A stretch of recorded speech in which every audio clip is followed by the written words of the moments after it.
آپ قرآن اٹھا کر کے دیکھیں، میرا اللہ فرماتا ہے والتین والزیتون وطور سینین وہذا البلد الامین. قربان جائیں انداز کیا ہے. ایک مرتبہ کسی مجذوب کے سامنے قرآن کی وہ آیت پڑھی گئی جس میں قسم کھائی گئی تھی، قسم یاد کی گئی تھی، تو اس میں چیخ مار کر کے کہا بغیر قسم کے بھی تو ہم بات مان لیتے، قسم کھانے پر کس نے مجبور کیا؟ قسم یاد کرنے پر کس نے مجبور کیا؟ قسم اٹھانے پر کس نے مجبور کیا؟ میرے پیارے آقا علیہ السلام کے پیارے دیوانوں، آپ اندازہ تو کریں، لیکن ایک قسم یاد کریں تو ایک وقت کا اللہ کا برگزیدہ بندہ چیخ مار کر زمین پہ گر جائے اور یہ کہے ہم تو یوں ہی بات ماننے تیار ہیں، قسم اٹھانے پر کس نے مجبور کیا؟ لیکن قربان جائیں جب جوانی بیان کی جا رہی ہے، ایک نہیں بلکہ چار چار قسمیں یاد کی جا رہی ہے. کہیں پر قرآن میں چاند کی قسم اٹھائی گئی، کہیں پر قرآن میں ستاروں کی قسم اٹھائی گئی، کہیں پر قرآن کے اندر سورج کی قسم اٹھائی گئی، الگ الگ انداز سے، اور اس کی توجیحات اور تشریحات بھی علماء نے کی ہے. لیکن یہاں جو چار قسمیں ہیں، چار رسولوں کے شہر کی قسمیں یاد کی گئی ہے. والتین شہر ابراہیم کی قسم جہاں ابراہیم پیدا ہوا، والزیتون والزیتون، اللہ اکبر، جناب عیسیٰ کے شہر کی قسم. وطور سینین جہاں پہلی مرتبہ موسیٰ پر وحی نازل ہوئی، اس طور سینا کی قسم. وَهَذَا الْبَلَدِ الْأَمِينِ، پیارے محبوب جس زمین پر تو چلتا ہے، جس زمین پر تو پیدا ہوا، اس امن والے شہر کی قسم. چار اولو العزم رسولوں کی قسمیں یاد کی گئی اور اس کے بعد پھر کہا گیا لَقَدْ خَلَقْنَا الْإِنسَانَ فِي أَحْسَنِ تَقْوِيمٍ، ہم نے انسان کو اچھی صورت پر پیدا کیا. مفسرین کہتے ہیں، امام قرطبی لکھتے ہیں کہ یہاں اچھی صورت سے مراد انسان کی جوانی ہے، اس لیے کہ جب انسان جوان ہوتا ہے، رنگ کیسا ہو، شکل کیسی ہو، اس کے اندر ایک حسن ہوتا ہے، اس کے اندر ایک اعتماد ہوتا ہے، اس کے اندر کچھ کر گزرنے کا جذبہ ہوتا ہے. اور پھر قرآن کہتا ہے ثُمَّ رَدَدْنَاهُ أَسْفَلَ سَافِلِينَ. یہاں مفسرین کہتے ہیں ہم نے جوانی کے بعد تمہیں بڑھاپے کے گڑھے میں ڈھکیل دیا. تو گویا کہ قرآن بڑھاپے کو گڑھے سے تعبیر کر رہا ہے ایک تفسیر کے مطابق. آپ غور فرمائیں، اسی لیے تو لوگ کہتے ہیں یہ بیماری ہے، اٹھا نہیں جاتا، بیٹھا نہیں جاتا، نیند نہیں آتی، کروٹیں بدلتے ہیں. غور کریں یہ کیوں ہے؟ اس لیے کہ قرآن جس کو بڑھاپے سے تعبیر کرے. اور یاد رکھیں جب بڑھاپا آتا ہے تو اپنے بھی پرائے ہو جاتے ہیں. جسے انسان شریک حیات کہتا ہے، وہاں بھی حیا کی وجہ سے کچھ دوریاں اختیار ہونے لگتی ہے، دوست چھوٹ جاتے ہیں، یار جو ہے وہ دور ہو جاتے ہیں، اسے بڑھاپا کہتے ہیں. گویا کہ اس اعتبار سے بڑھاپا ایک عیب رکھتا ہے.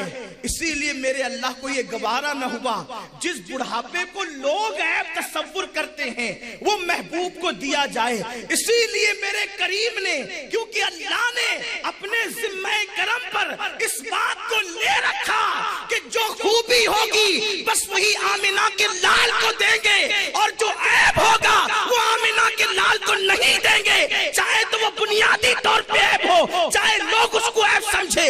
اسی لیے اللہ نے 63 سال کے بعد بھی محبوب کو بوڑھا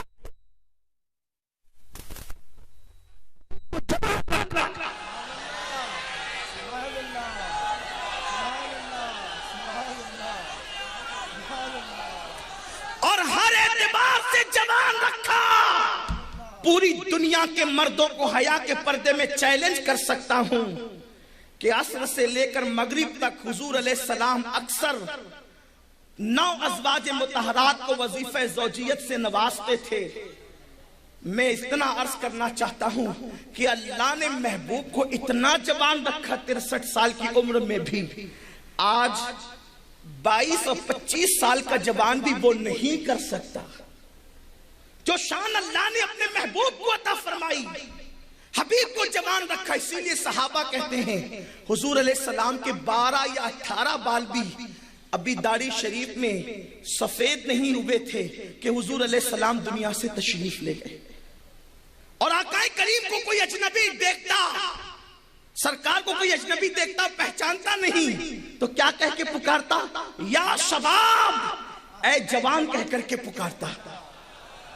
غور کریں تو اللہ نے محبوب کو بوڑھا نہیں ہونے دیا، اس لیے کہ خدا کو شباب جو پسند ہے، اور خدا تو ہر وقت اپنے حبیب کے چہرے کی طرف متوجہ ہے۔ تو آپ غور فرمائیں مسلمانوں، میرے پیارے آقا علیہ السلام کے پیارے دیوانوں، جس کی سیرت بھی خدا بھاتی ہو، جس کی صورت بھی خدا بھاتی ہو، جس کی سیرت کے متعلق اور صورت کے متعلق قرآن میں آئے اور اہل سنت کا امام اس کو یوں گنگنائے، تیری خلق کو حق نے، تیرے خلق کو حق نے عظیم کہا، تیری خلق کو حق نے جمیل کیا، کوئی تجھ سا ہوا ہے نہ ہوگا شہا، تیرے خالق کو حسن و ادا کی قسم، کوئی تجھ سا ہوا ہے نہ ہوگا شہا۔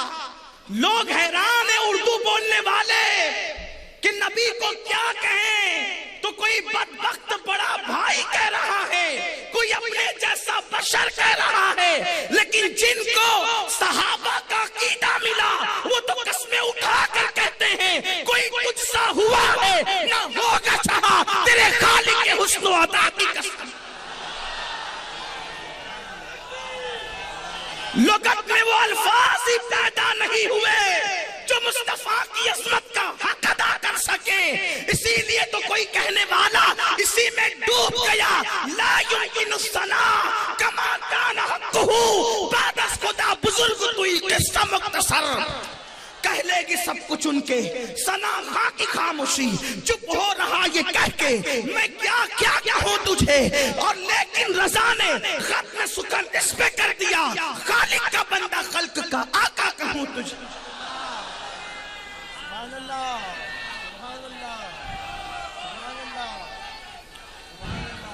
شباب پسند کتنا ہے خدا کو، شباب پسند کتنا ہے خدا کو کہ حبیب کو بوڑھا ہونے نہیں دیا۔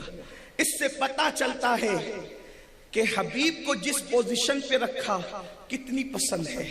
اسی لیے تو میرے آقا فرماتے ہیں اللہ کو سب سے زیادہ اگر کوئی عمل پسند ہے تو وہ جوانوں کی توبہ پسند ہے۔ جوانوں کی توبہ سے بڑھ کر کوئی عمل اللہ کو پسند ہے ہی نہیں۔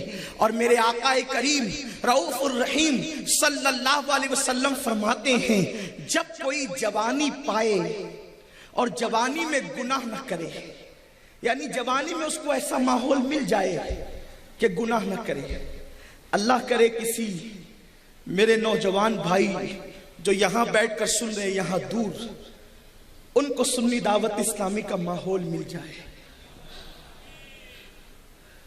یہ وہ ماحول ہے جس نے جوانوں سے گناہوں کی گندگی کو دور کر دیا، کیرم کلب میں بیٹھنے والوں کو مدینہ منورہ کی محبت میں دھڑکنے والا دل عطا کر دیا، جس نے تاش کے پتے کھیلنے والوں کے ہاتھوں میں تسبیحاں تھما دی، ہاں ہاں جس نے زلف و رخسار کی غزلیں لکھنے والوں کے ہاتھ میں مصطفیٰ جان رحمت کی نعتوں کے حوالے سے قلم عطا کر دیا۔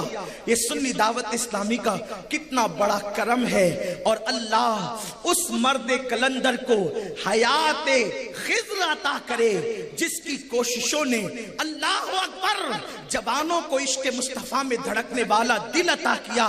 میری مراد ہمارے استاذ محترم عطائے حضور مفتی اعظم قائد محترم حضرت علامہ شاکر نوری صاحب قبلہ ہیں کہ جن کی کوششوں نے ہزاروں جوانوں کی زندگیوں کے اندر انقلاب برپا کیا ہے۔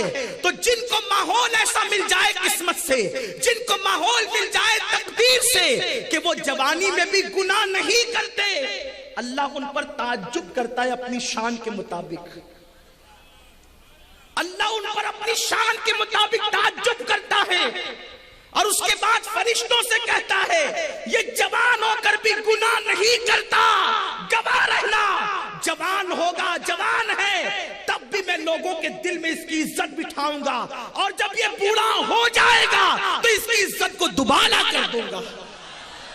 اسی لیے تو اللہ والے جو جوانی میں اپنی راتوں کو مصلے پر گزارتے ہیں، اللہ والے جو اپنے دامن کو گناہوں سے محفوظ رکھ کر کے اپنی جوانی کو گزارتے ہیں، زمین کے اوپر ہوتے ہیں تو بھی ان کو عزت ملتی ہے، اور جب زمین کے اندر چلے جاتے ہیں تو بھی ان کو عزت ملتی ہے۔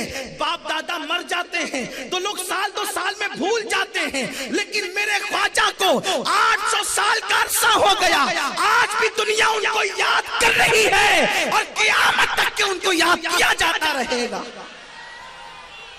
وجہ کیا ہے؟